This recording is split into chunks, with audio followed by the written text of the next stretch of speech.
America added more money for this particular situation. And she's also, Speaker Boehner has appointed her to be the head of the task force to work. It's made of Republicans, but bipartisan way. We're going to work together since I know the chairwoman. And we also have the ambassador here. The ambassador has been great. And one of the things the ambassador and I have talked about, we've spoken in person and on phone, is to set up a meeting with 4 countries, the ambassadors of 4 countries, and Kay is going to join us there, and also we've talked to Roberta Jacobson, and we're going to ask Alan Burnson to join us also, and that is get the 4 ambassadors with us so we can talk about this as a regional approach. Mexico, Honduras, El Salvador, and Guatemala. And especially this week, they met in Managuas, right, for the migration issue, and I had asked for some specific suggestions. So we're hoping that after the July 4th day, we will go back and sit down, and hopefully, Kay, they'll come up with some good, specific solutions. Now, we just came out of the Border Patrol station. Well, actually, let me start back. We started last night at about 10:30. We were in Laredo. As you know, from Laredo, there's about roughly 400 family units that are sent from here to Laredo. So we started off in Laredo at the bus station about 10:30 last night, and we got to see a very interesting process. First thing is Border Patrol needs to coordinate with the Catholic services and other folks, so they know when they're coming in and be provided services there at the bus station. The bus station was full, and we got photographs. We'll be happy to just show them to you so you can see what's happening there. But it was interesting because while we were there, phone calls, the volunteers were helping this family units make calls.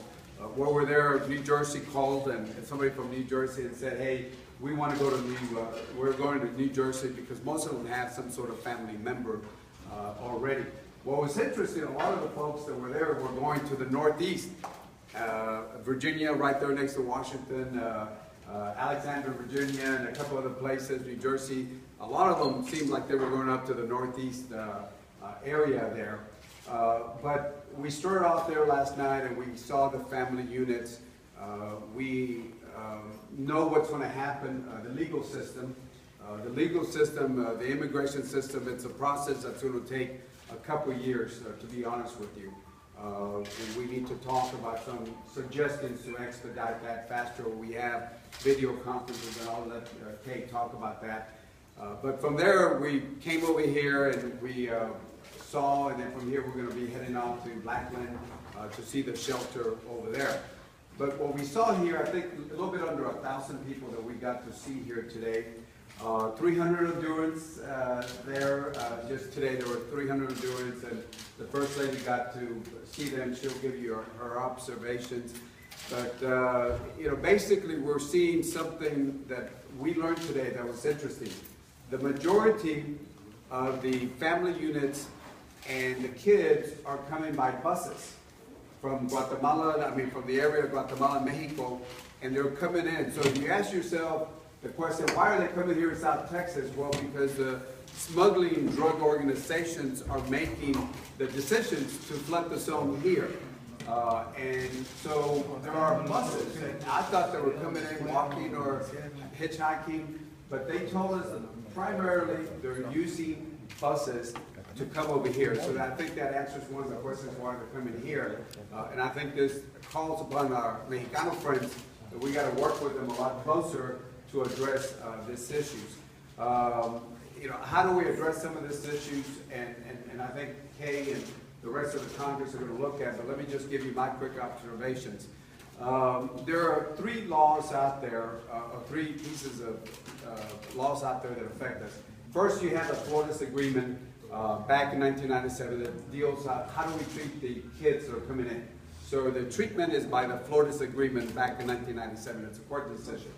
Then in 2002, the Homeland Security Act basically set up some division of services, how we treat families. But the main one is the 2008 trafficking act that I think, my personal opinion, but I'll leave it up to Kay and the other folks, that I think we need to make some adjustments there, because that basically says what happens to the kids and how we treat them.